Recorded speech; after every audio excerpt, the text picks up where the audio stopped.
que estamos llevando de Apocalipsis.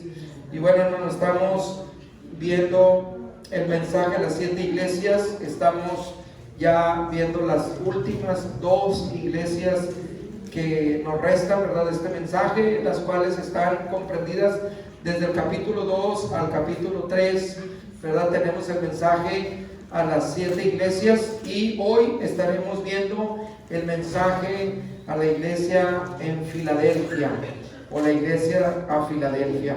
Así que le invito para que se ponga de pie como reverencia a la palabra del Señor y vamos a leer Apocalipsis 3 del verso 7, ¿verdad?, al 13. Vamos a encontrar ahí la lectura de esta iglesia de Filadelfia.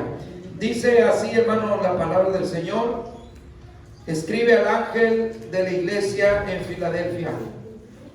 Esto dice el santo, el verdadero, el que tiene la llave de David, el que abre y ninguno cierra, y el que cierra y ninguno abre. Yo conozco tus obras. He aquí he puesto delante de ti una puerta abierta, la cual nadie puede cerrar, porque aunque tienes poca fuerza, has guardado mi palabra y no has negado mi nombre. He aquí yo entrego de la sinagoga de Satanás a los que dicen ser judíos y no lo son, sino que mienten. He aquí yo haré que vengan y se postren a tus pies y reconozcan que yo te he amado. Por cuanto has guardado la palabra de mi paciencia, yo también te guardaré de la hora de la prueba que ha de venir sobre el mundo entero, para probar a los que moran sobre la tierra. He aquí yo vengo pronto, retén lo que tienes, para que ninguno tome tu corona. Al que venciere, yo le haré columna en el templo de mi Dios, y nunca más saldrá de ahí, y escribiré sobre él el nombre de mi Dios y el nombre de la ciudad de mi Dios, la nueva Jerusalén, la cual desciende del cielo de mi Dios, y mi nombre nuevo. El que tiene oídos, oiga lo que el Espíritu dice a las iglesias. Amén. Aleluya. Así como está de pie, hermano, le invito para que oremos a Dios. Señor, te damos la gloria y la honra en este momento. Pedimos que abras nuestro entendimiento, Señor, que bendigas a cada uno de los que oyen tu palabra, Señor, en esta hora, y a los que van a ver este video después de grabado. Señor, alumbra, Señor, nuestro entendimiento con tu palabra, como una antorcha, Señor, que ilumina. Te pedimos que tu Espíritu Santo, Señor, nos guíe y alumbre nuestro entendimiento. En tus manos nos ponemos en esta hora, Señor. Ministra a tu pueblo por medio de tu palabra, Señor. Tú nos alientas, tú nos adviertes, tú nos instruyes, nos santificas, y también tu palabra dice que somos bienaventurados los que leemos esta profecía, Señor, en el nombre de Jesús. Amén y amén. Siéntese, hermano, siéntese, amado hermano, siéntese. Vamos a entrar en el estudio de esta iglesia, el mensaje a la iglesia Filadelfia. Mire, esta iglesia, hermano, se reconoce como la iglesia sin reproche. Esta iglesia es de las 2 únicas a las cuales el Señor no le hace ningún reproche, sino que directamente reconoce lo que ellos estaban haciendo en el Señor. Se dice que esta iglesia estaba asentada sobre algunas placas tectónicas, ¿verdad? Y que fue reconstruida un par de veces a razón, ¿verdad?, de que los terremotos que existían destruyeron un par de ocasiones la ciudad. Era una ciudad pequeña, era una ciudad que tenía, por esa misma razón, por ser una zona sísmica, no había muchos habitantes en ese lugar. Entonces la gente era de una condición humilde, ¿verdad? Se dedicaban a la agricultura, y esta ciudad estaba más o menos como a 24 o cerca de 30 kilómetros cerca de lo que era Colosas. Entonces esta iglesia era sencilla, pero era muy trabajadora, eran rasgos distintivos de esta iglesia. Recordemos que una buena cantidad de las iglesias, de los restos que quedan, obviamente están en Turquía, están en diferentes puntos de Turquía, y este lugar pues no es de excepción. El nombre de Filadelfia proviene, ¿verdad?, de un emperador romano, Atalio, ¿verdad?, segundo, que le pone el nombre de Filadelfia en honor a su hermano Filadelfus, ¿verdad?, que está relacionado con el significado de amar o de amor hacia el hermano, ¿no? Entonces, posteriormente, esta ciudad que repito, por cuestiones de la zona sísmica en la que estaban, la tienen que volver a reconstruir. Entonces otro emperador, Vespasiano, él la reconstruye y la hace, ¿verdad?, un poquito más elegante, vamos a decirlo así, y había algunas similitudes con algunas construcciones en Atenas. Entonces también le llamaban la pequeña Atenas. Entonces esta iglesia tiene algunas cosas interesantes, ¿verdad?, para resaltar, que vamos a comentar. Lo primero es que era una iglesia que era fiel y era obediente. Jesús elogia a esta iglesia por guardar su palabra y no negar su nombre, ¿sí? Él dice que él tiene la llave de David, donde ninguno cierra, y si cierra, ninguno abre. Esto de tratar de entender qué es la llave de David, o entender este término, tiene que ver con lo que es el sentido del acceso. Por ejemplo, vemos que cuando el Señor le dice a Pedro, o les pregunta a los discípulos que si, ¿qué decía la gente de él? Entonces empezaron ellos a contestar. Unos dicen que eres Jeremías, otros dicen que eres Elías, o algunos de los profetas, otros dicen que eres Juan el Bautista. Y el Señor le dijo, ¿y ustedes quiénes dicen que soy yo? Entonces Pedro dice, Señor, tú eres el Cristo, el Hijo de Dios Altísimo, dice, ¿sí? Entonces, ¿qué tenemos? Que el Señor le dice, bienaventurado eres, Cefas, ¿sí? Bienaventurado eres, porque no te lo reveló carne ni sangre, sino mi Padre que está en los cielos, ¿sí? Entonces, ¿qué tenemos? Que Él le dijo, a ti te daré yo las llaves del reino de los cielos. Y en el capítulo 2 del libro de los Hechos, vemos a Pedro utilizando, ¿verdad?, el nombre de Jesús para abrir la puerta a los gentiles, para que la salvación, que originalmente solamente era para el pueblo de Israel, ¿verdad?, o en este caso el pueblo de Israel, se pensaba que solamente el Mesías era el Salvador del pueblo de Israel, solamente de una manera, vamos a decir, exclusiva, ¿no? Y en este caso, pues ahí vemos que Pedro está utilizando lo que algunos reconocen o entienden como la llave, ¿sí?, para abrir el mensaje al reino de los cielos. A ver, parece aquí la señal del transmisor se fue. Déjenme nomás volverlo a reconectar. Déjenme un segundo. Entonces, ¿qué dice la Escritura acerca de las puertas? O sea, una llave, ¿para qué nos sirve? Para abrir, ¿verdad? Y cerrar. ¿Y una puerta para qué nos sirve? ¿Para qué nos sirven las puertas, hermano? Para entrar y para salir. Ok, entonces, si una puerta nos sirve como acceso, ¿qué abre ese acceso? La llave. Entonces aquí tenemos que dice, yo voy a poner delante de ti una puerta abierta que nadie puede cerrar. Ahora, ¿qué entendemos nosotros en el sentido de la escritura? Porque son términos que en lo literal nosotros lo entendemos, ¿verdad? Sabemos que una llave se usa para abrir y una puerta es un acceso, ¿verdad? Pero ¿a qué se refiere cuando se habla de una puerta, ¿verdad? Para entrar.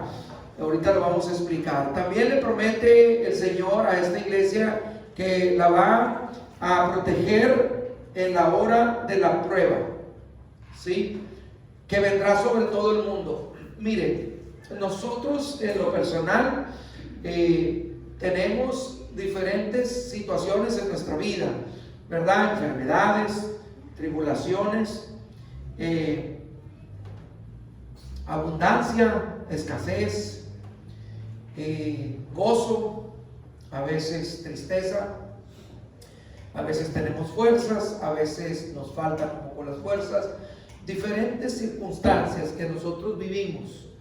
Pero la Biblia habla de un tiempo en el que los moradores de la tierra serán, ¿verdad?, probados. O sea, vendrá una prueba a este mundo donde el creyente y también el impío, ¿verdad?, será pasado por un fuego de prueba. Y el Señor dice: yo los voy a guardar de la hora de la prueba. Y le reconoce algo, le dice: aunque tienes poca fuerza, has guardado mi palabra y no has negado mi nombre. Entonces, ¿qué significa esto? Que era una iglesia, repito, pequeña. Se presume que era una iglesia humilde, no rica, y que obviamente, como muchas iglesias y muchos creyentes en el tiempo de la era temprana de la iglesia, sufrieron persecuciones, ¿verdad?, a causa del imperio, y muchos de ellos, ¿verdad?, tuvieron que haber sido probados en cuanto a su fe. Y si usted ha leído la historia, ¿verdad?, sabrá que en repetidos siglos la iglesia fue oprimida, fue perseguida, fue maltratada, y también, ¿verdad?, pues fue puesta a prueba su fe en cuanto a decidir si negaban a Cristo o si reafirmaban su fe pues a costa de su propia vida o incluso de perder sus posesiones, etcétera. Por eso dice que aunque tienes poca fuerza, has guardado mi palabra y no has negado mi nombre. Y hay otra parte aquí que se menciona más adelante, que ahorita la voy a explicar. Quiero que me ayude a leer lo que la palabra de Dios nos dice acerca de las puertas, para que podamos entender un poquito más esto. Y vamos a ver un par de textos aquí. Vamos a ver el primero, que es Hechos 14. Vamos a ir a la palabra, hermanos, Hechos 14, y vamos a ver qué dice la Escritura. Aquí hay algunos ejemplos, ¿verdad?, acerca de lo que es la puerta. Voy a leer desde el verso 24 del capítulo 14 de Hechos. Dice: regresando luego de Pisidia, vinieron a Panfilia, y habiendo predicado la palabra en Perge, descendieron a Atalia. De ahí navegaron a Antioquía, donde habían sido encomendados a la gracia de Dios para la obra que habían cumplido. Y habiendo llegado y reunido a la iglesia, refirieron cuán grandes cosas había hecho Dios con ellos y cómo había abierto la puerta de la fe. ¿A quién? A los gentiles. Y se quedaron ahí mucho tiempo con los discípulos. ¿Ve? Entonces, cuando la palabra de Dios nos habla de puertas, de abrir puertas, cerrar puertas, nos está hablando pues de las oportunidades que Dios nos da en el Evangelio para predicar su palabra, para avanzar en nuestra vida espiritual, en nuestra vida ministerial, en nuestro trabajo, etcétera. Por eso dice: yo he puesto delante de ti una puerta abierta. Entonces, entendiéndose pues de que el Señor le estaba dando el acceso para que ellos pudieran entrar y avanzar. Entonces también tenemos el sentido contrario. Recuerde que cuando una puerta se cierra, por eso la declaración inicial en la lectura que hicimos dice: yo soy el que abre porque tengo la llave. Dice: yo abro y nadie cierra, y yo cierro y nadie abre. Esto implica también que nosotros debemos de entender que hay ocasiones en las que el Señor nos cierra la puerta. Y cuando Dios te dice que no, aunque te pares de manos, aunque te enojes, aunque ores, aunque ayunes, la puerta no se va a abrir porque el Señor la cerró. Y si la cerró o te cerró algún tipo de posibilidad, es por algo, hermano. Entonces nosotros tenemos que ser entendidos de las dos cosas: de cuando Dios nos abre una puerta y también cuando Dios nos cierra una puerta. No debemos ser encontrados tales peleando con Dios, ¿verdad? Porque a veces Dios nos cierra una puerta y a veces es tan claro y nosotros estamos insistiendo y queremos que Dios abra esa puerta, y el Señor la cerró y Él fue el que la cerró, y tú sabes que Dios la cerró. Entonces cuando tú llegues a ese entendimiento, no alterques con Dios, hermano. Aunque te guste mucho lo que Dios cerró, aunque tú era lo que tú querías, pero Dios lo cerró, Él sabe por qué lo cerró. Entonces no alterque con Dios. Aprendamos de esto. Vamos a ver otro ejemplo en 1 Corintios 16. Tenemos otro ejemplo acerca de esta expresión, ¿verdad? De lo que es la puerta o una puerta abierta, ¿sí? Vamos a leer, hermano. Dice así la primera carta a los Corintios, capítulo 16. Dice así el apóstol, los planes del apóstol. Voy a leer del verso 5, capítulo 16 de la primera carta de Corintios, para que sepan de qué está hablando el apóstol. Dice: iré a ustedes cuando haya pasado por Macedonia, pues por Macedonia tengo que pasar, y podrá ser que me quede con ustedes, aún pase el invierno para que ustedes me encaminen a donde haya que ir, porque no quiero verlos ahora de paso, pues espero estar con ustedes algún tiempo, y si el Señor lo permite, pero estaré en Éfeso hasta Pentecostés, porque se me ha abierto puerta grande y eficaz, y muchos son los adversarios. Entonces nota cómo él tenía sus planes de visitar a los hermanos en Corinto, pero dijo: voy a estar en Éfeso y ahí me voy a quedar hasta la fiesta de Pentecostés. Dice: porque no quiero verlos a la carrera, no quiero verlos de paso solamente. Entonces dijo: me voy a quedar en Éfeso porque se me ha abierto una puerta grande y eficaz. Y la lectura que hicimos en el capítulo 14 de Hechos dice: se me abrió una puerta, Dios abrió una puerta de fe para los gentiles, para que los gentiles escucharan el evangelio. Amén. Vamos a leer enseguida la segunda carta a los Corintios, el capítulo 2. Ahí a un ladito, hermano, tenemos otro ejemplo, ¿sí?, de esto. Dice el verso 12. Cuando llegué a Troas para predicar el evangelio de Cristo, aunque ¿qué? ¿Se me abrió qué? Puerta en el Señor. No tuve reposo en mi espíritu por no haber hallado a mi hermano Tito. Así que me despedí de ellos y partí para Macedonia. Entonces, ¿nota usted lo que estamos leyendo? ¿Está captando lo que estamos leyendo? Vamos a leer un texto más en Colosenses capítulo 4. Vamos a ver un ejemplo más, capítulo 4. Dice así, hermano, el verso 1 al 3. Dice el capítulo 4 de Colosenses, verso 1. Dice: amos, haced lo que es justo y recto con vuestros siervos, sabiendo que también nosotros o ustedes tienen un amo en los cielos. Perseverar en oración, velando en ella con acción de gracias, orando también al mismo tiempo por nosotros, para que el Señor, ¿qué? Nos abra puerta. ¿Para qué? Para la palabra, a fin de dar a conocer el misterio de Cristo, por el cual también yo estoy preso, para que lo manifieste como debo de hablar.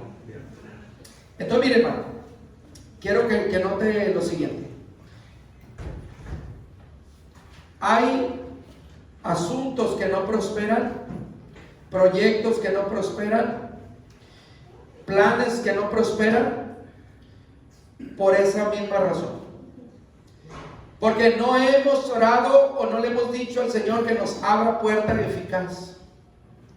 No hemos puesto en las manos probablemente alguna decisión, algún proyecto, algo que queremos hacer y que estamos creyendo que Dios nos puede ayudar, que Dios nos va a guiar, pero a veces se nos olvida pedirle al Señor que nos abra la puerta dentro de su voluntad. Porque como dijimos al principio, ¿quién tiene la llave? El Señor. Y si una llave sirve para abrir una puerta y una puerta sirve para acceder, entonces ¿qué necesitamos? Decirle al Señor: Señor, tú tienes la llave. O sea, para ti no hay nada cerrado. Tú abres y tú cierras, ¿verdad? Y cuando tú cierras, nadie puede abrir.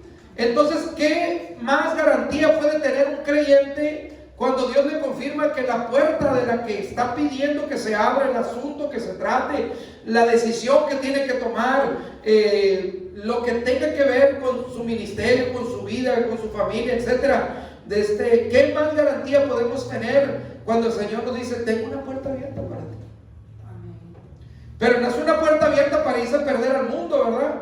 Es una puerta abierta para que usted siga avanzando. Por eso a ellos le dijeron: yo tengo una puerta abierta delante de ti. ¿Y con qué propósito? Ahorita usted lo va a encontrar en el verso 9. Yo entrego de la sinagoga de Satanás a los que dicen ser judíos y no lo son, porque mienten, y yo los haré que vengan y se postren a tus pies y reconozcan que yo te amo. Esa es la razón, o una de las razones. Porque muchas veces, ¿verdad? El Señor va a vindicar, va a confirmar y va a afirmar a su pueblo, a sus hijos en alguna situación. Por eso dice: yo voy a hacer que ellos vengan, sí, y reconozcan que yo te he amado. Repito, una persona que tiene recursos o medios, es muy fácil menospreciar al que no tiene. Alguien que sabe, ¿verdad? Es muy fácil menospreciar al que no sabe. Y a veces porque alguien tiene o posee, puede pensar que aquel que no tiene es porque Dios no está con él.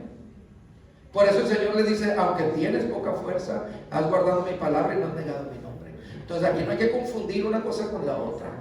O sea, es importante entender que delante del Señor Él está mirando todo. Por eso dice: yo conozco tus obras y reconozco que tienes poca fuerza, pero no has negado mi nombre. Amén, hermanos. Amén. Ahora, como decía, vamos a ver otra característica. Has guardado mi palabra. Hermano, la palabra del Señor no solamente es que nosotros la memoricemos. No es solamente que sepamos dónde está lo que dice esa parte de la Escritura, que la podamos recitar, sino que guardar la palabra del Señor tiene que ver con aplicarla, no alterarla. Estar lo más acercado a la doctrina bíblica lo más que podamos. Lo más que podamos. Mire, hermano, en el poco tiempo que yo tengo de tratar de servir al Señor, yo he conocido gente que al principio creía en una cosa y hoy cree en otra cosa muy diferente. Y no es que Dios haya cambiado, es que los que cambiamos somos nosotros. El hombre es el que cambia, pero Él sigue siendo el mismo, dice la Escritura. Entonces, si bien es cierto, el mundo, ¿verdad?, está sufriendo cambios, hermano. La sociedad está sufriendo cambios. ¿Sí? Familias, ¿verdad?, porque son las que integran a la sociedad. Y usted se da cuenta que hay ciertos lugares, cierto tipo de personas que es muy difícil hablarles del Evangelio. O es muy difícil que ellos reconozcan a Jesús como Dios o como el Hijo de Dios. Pero nosotros tenemos que ir y ver lo que dice la Escritura. Porque hay cantos de sirenas que se oyen muy bonitos, que hay argumentos que suenan convincentes, pero cuando los pasamos a la luz de la palabra no pasan, hermano, la prueba. Pero se oyen bien y se siente bien. Oiga, hermano, pero es que hay multitudes de gente, pues multitudes de gente engañadas, porque ya ni Biblia llevan a los cultos. Entonces, pues yo sí me pongo a dudar, por decirlo de esa forma, ¿no? Entonces es importante entender esto. Ahora dice, no han negado mi nombre. Repito, hay situaciones en la vida de cada creyente, de cada familia, de cada persona, donde somos puestos, ¿verdad?, en estrecho para ver si en efecto nosotros creemos en Dios. Somos probados a veces en el trabajo, a veces por la familia, a veces por los jefes, dependiendo de donde se encuentre usted. Los maestros, ¿verdad?, cuestionan también a los estudiantes que son cristianos, a ver si es cierto, ¿verdad? Entonces, importante entender esto. Ahora, quiero que note el verso 11, dice: he aquí, yo vengo pronto, ¿sí? Retén lo que tienes, para que ninguno tome tu corona. Bueno, sabemos nosotros, ¿verdad?, que la Biblia nos habla de diferentes coronas: la corona de la vida, la corona de justicia, la corona incorruptible de gloria, etcétera, ¿no? Entonces, cada uno de nosotros se nos ha prometido una corona, la corona de la vida eterna. Entonces, pero dice: retén lo que tienes. ¿Y qué es lo que nosotros debemos de retener? Decía yo hace un momento: has guardado la palabra de mi paciencia. ¿Ves? ¿Qué implica la palabra de mi paciencia? Pues lo que hemos recibido. ¿Qué hemos recibido mediante el Evangelio? Vamos a hacer una pequeña recapitulación. ¿Qué nos ha ofrecido el Señor por medio del Evangelio? Número 1, la salvación de nuestras almas. Número 2, el perdón de pecados. Número 3, dice que ahora somos miembros de la familia de Cristo. Número 4, Él dice que el que sea fiel hasta la muerte, dice, yo le daré la corona de la vida. Ahora, dice, retén lo que tienes. ¿Qué tienes en tus manos? Ok, Dios le ha dado a cada uno de nosotros un don espiritual, uno por lo menos, o más. ¿Qué tenemos? La palabra de verdad, dice la Escritura. ¿Que hacemos bien? O la palabra profética más segura, que hacemos bien en fijar los ojos de nuestro entendimiento. Entonces tenemos la palabra profética más segura, pero también tenemos la doctrina que narra la Escritura y nos enseña por medio de su palabra. Porque dice que el que le añadiere, el Señor dice, traerá las plagas que están escritas en este libro. Pero dice que el que le quitare, también el Señor borrará o quitará su nombre del libro de la vida. ¿Qué más tenemos, hermano? El Espíritu Santo que Dios ha puesto en nuestra vida. Por eso el apóstol Pablo dice: no contristéis al Espíritu Santo, con el cual ha sido sellado para el día de la redención. Eso solamente es un poco de lo mucho que Dios nos ha entregado a nosotros como sus hijos. Por eso dice: retén lo que tienes. Dios no te está diciendo que guardes lo que no tienes. Te está diciendo que retengas lo que has recibido de parte de Dios. Entonces, ¿qué significa eso? Que no tenemos que descuidar el don que Dios nos ha dado, que no tenemos que descuidar la salvación que Él nos ha dado, que no tenemos que descuidar lo que hemos aprendido.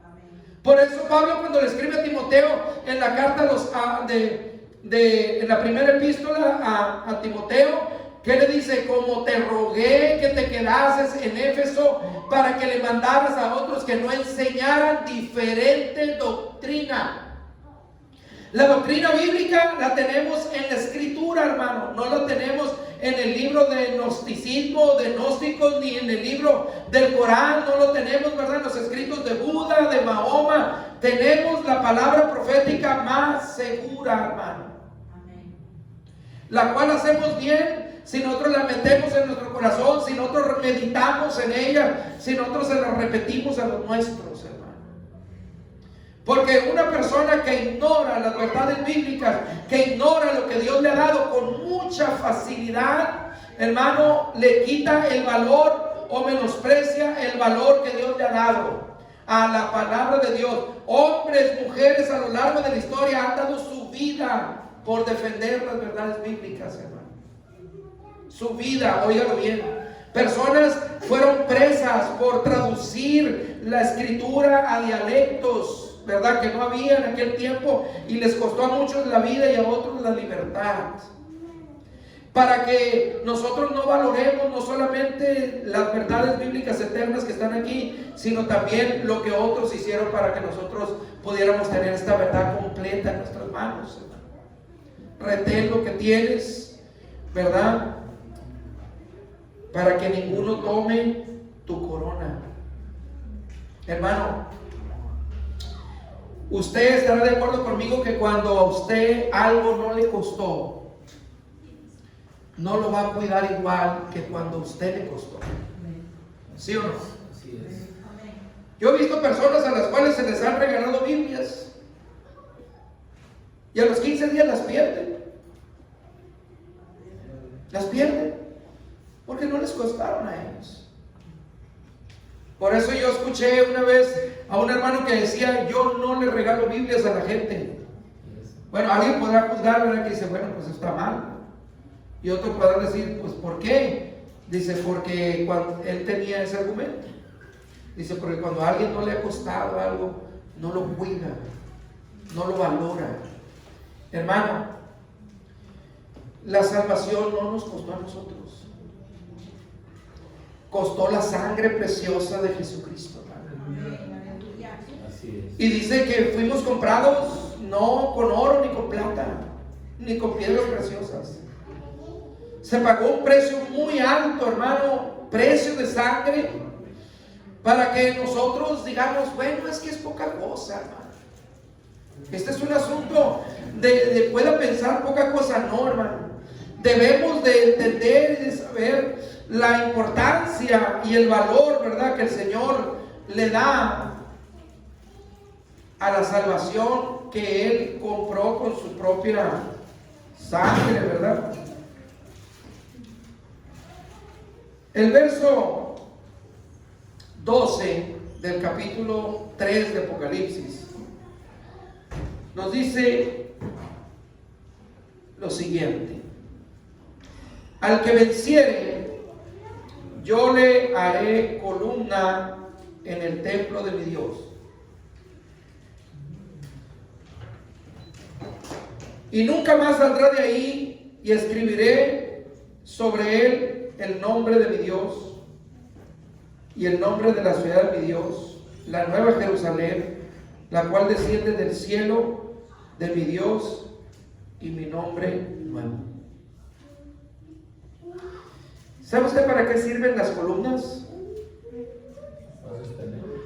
Las columnas, hermano, son obviamente estructuras que van a soportar el peso, ¿verdad?, de lo que se trate, sea un templo, sea una casa, sea, ¿verdad?, algo que demande el que se ponga sobre ellos un peso específico de lo que sea.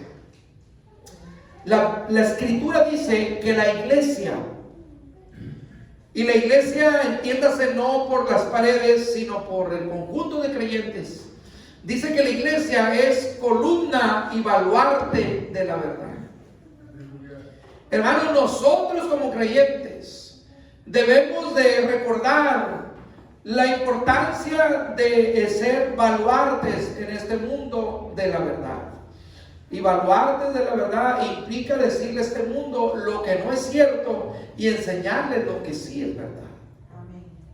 No irnos con la corriente de la verdad, entre comillas, que el mundo maneja, sino la verdad que la Escritura nos revela. Por eso el Señor dice: yo soy el camino, la verdad y la vida. El hombre, ¿verdad?, tiene su idea y dice que no hay absolutos, ¿verdad?, que no hay verdades absolutas, todo es relativo para ellos. Pero nosotros vemos en la Escritura que Él es la verdad, y esa verdad usted ya la conoce por medio de su palabra. Usted convive con ella, y si el Señor dice que el hombre será salvo por la fe mediante Jesucristo, esa es una verdad. Pero también dice que el que no creyere, ¿verdad?, será condenado. Esa también es una verdad. Y nosotros tenemos que valorar tanto una cosa como la otra para cuidar lo que hemos recibido, para retener lo que hemos recibido, porque no habrá pues ninguna excusa que valga en aquel día. No vamos a poder decir: Señor, es que a mí no me enseñaron, a mí no me explicaron, o a mí no me dijeron. Dice: yo lo haré columna, ¿sí?, en el templo de mi Dios, y nunca más saldrá de él. Ese es un privilegio. Ese es un privilegio. Porque si aquí en esta tierra el Señor nos ha dado la oportunidad de nosotros, ¿verdad?, ser columnas de la verdad. O sea, que mire, es que la gente sabe, hermano, cuando alguien conoce la verdad. Porque así como cuando la gente tiene una necesidad y sabe que usted es cristiano y le piden oración, porque ellos saben a qué Dios le oramos, aunque no quieran nada con Dios. Pues de la misma manera ellos perciben cuando usted conoce una verdad que ellos no conocen, y por eso preguntan, o por eso ellos también se acercan, ¿verdad?, a solicitar que usted le explique o le enseñe, porque miran los que alcanzan a ver, obviamente, ¿verdad?, que hay algo que ellos no conocen, que usted lo porta, que usted trae algo en su vida, que ha recibido el testimonio de la verdad que ellos no conocen. Por eso dice que hemos recibido el amor de la verdad para ser salvos, para ya no vivir en la mentira, en el engaño del pecado, dice la Escritura, ¿verdad?, que al hombre le enseña y le hace pensar que estando así en esa condición no pasa nada, todo va a estar bien, ¿verdad?, y que aunque estén haciendo males, ellos van a recibir bienes, ¿verdad?, y van a ir a un lugar donde todo va a ser, como dicen a veces, color de rosa. Pero la Escritura dice que no. Pero esa verdad usted la conoce. El verso 13 dice: el que tiene oído para oír lo que el Espíritu dice a las iglesias, oiga. Hermano, tenemos que decirle al Señor en nuestras oraciones que abra nuestro oído espiritual, que la palabra no solamente nos entre por un oído y nos salga por otro. Estas son verdades eternas, hermano. Estas son palabras proféticas que, si bien es cierto, nos está ilustrando por medio de las iglesias. Y algunos, ¿verdad?, teólogos dicen: bueno, es que algunos pueden ver este mensaje como un asunto netamente histórico que ya ocurrió. Las iglesias eran lugares físicos que hoy por hoy tenemos los restos, ¿verdad?, que usted puede visitar, si solamente quedan restos, ¿verdad?, de ciudades que fueron destruidas.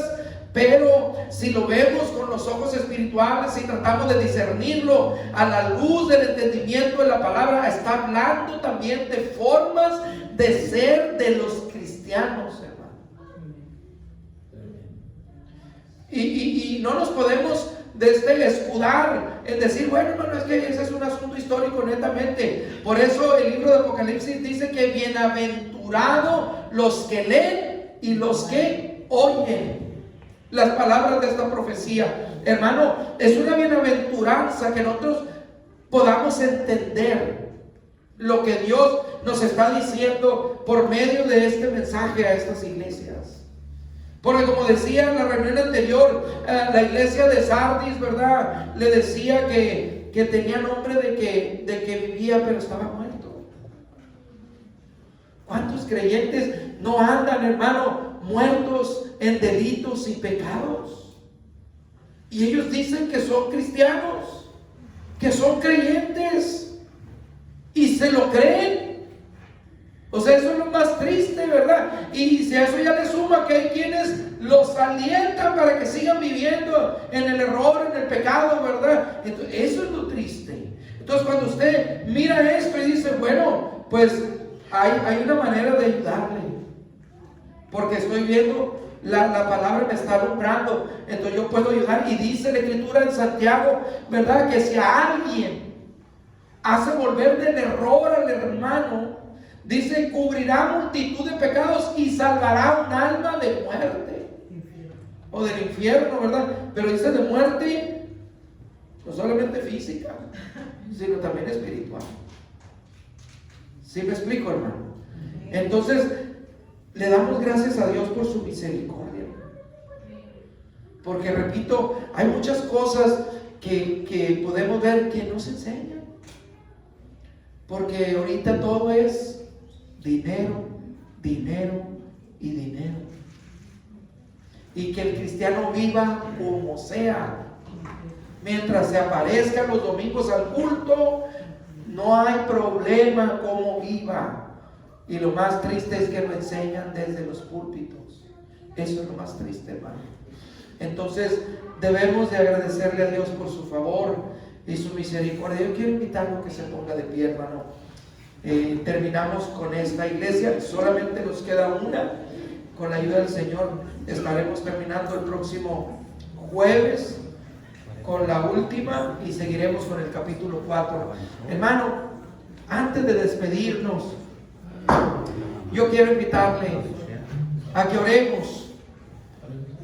Probablemente hay hermanos que tengan alguna necesidad, tengan algún familiar que requiera la oración, y de la misma forma, ¿verdad?, vamos a orar para despedirnos. Pero si hay alguien que tenga a alguien enfermo, por ejemplo, yo siempre les recuerdo a nuestros hermanos que no alcanzan a llegar por cuestiones de salud, algunos por cuestiones de cirugía, ¿verdad?, como el caso de nuestra hermana Lidia, que ella está todavía convaleciente por la cirugía que recibió. Entonces, pero hay otros hermanos, ¿verdad?, que también están enfermos. Algunos están por cuestiones de trabajo, no están con nosotros. Entonces vamos a orar por todos ellos, ¿verdad?, antes de despedirnos. Ahí, hermano, ya les entregaron el calendario nuevo y con la ayuda del Señor, ¿verdad?, estaremos llevando a cabo estas actividades. Ahí está también en el cartel de los avisos la siguiente actividad, así que puede usted ahí mirar, ¿verdad?, cuando se le olvide o que no recuerde, ahí están los avisos para que usted los recuerde. Hermano, vamos a orar para despedirnos, pero también en esta oración quiero pedirles que oremos por nuestros hermanos en Nigeria. Nuestros hermanos en Nigeria no los conocemos. Yo creo que si Dios nos concede, en el cielo los vamos a ver. Pero muchos de ellos, hermano, están muriendo, ¿verdad? Niños están siendo secuestrados, al día de hoy están siendo secuestrados junto con sus maestros. Entonces, piense usted por un momento el dolor de esas madres, de sus padres, que sus niños fueron arrebatados cuando estaban dormidos en los orfanatos, en las escuelas, ¿verdad?, en los internados, y se los llevaron, ¿verdad?, y no vuelven a saber nada de ellos. Entonces, yo creo que ese dolor no se puede describir, hermanos. Yo creo que no se puede, no hay palabras. Entonces yo quiero invitarle en esta oración final que oremos, que tomemos unos minutos para orar por nuestros hermanos en Nigeria. Oramos para despedirnos y oramos por nuestros hermanos también. Señor, en este momento te damos gracias por tu palabra. Pedimos, Señor, que abra nuestro entendimiento cada vez más, que podamos servirte mejor, Señor, cada día. Te pido, Señor, en esta hora, en el nombre de Jesús, estamos rogando por nuestros hermanos, Señor, que están convalecientes, que están, Señor, postrados en cama todavía. Te pedimos que los fortalezcas, que los sanes, que restaures su salud. Pedimos por nuestros hermanos que les tocó trabajar, Señor, que ahí donde se encuentran, tú los guardes, Señor, y los fortalezcas. los libres del mal, Señor, y los uses también para tu gloria y para tu honra, Señor. A los hermanos que están enfermos, Señor, que no pudieron venir, tú sabes, Señor, su condición. Yo te pido que extiendas tu mano y te glorifiques en su cuerpo. En el nombre de Jesús, Señor, quites cualquier enfermedad, Señor, que les impida levantarse, Señor, en el nombre de Jesús. También rogamos, Señor, por nuestros hermanos en Nigeria. Nuestros hermanos, Señor, que están siendo perseguidos, que están muriendo, Señor, injustamente, Señor, que están siendo despojados, que están siendo familias separadas, Señor, por la muerte, por el secuestro, Señor, por la injusticia y la maldad. En el nombre de Jesús, Señor, en esta hora, yo te ruego que tengas misericordia, que muevas tu mano preciosa, que envíes socorro, Señor, que envíes ayuda. En el nombre de Jesús, Señor, que este mundo no se haga insensible. Sabemos que tu palabra se va a cumplir, pero también tu palabra, Señor, dice que el ángel de Jehová acampa alrededor de los que le temen y los defiende. Señor, mueve tu mano misericordiosa. Trae la fortaleza, Señor, a las familias que sus hijos fueron arrebatados, Señor. Los que están perdiendo familia, esposo, esposa, niños, Señor, que están siendo masacrados. En el nombre de Jesús, Señor, te lo pedimos. Ten misericordia, Señor, en esta hora. En el nombre de Jesús. Amén y amén.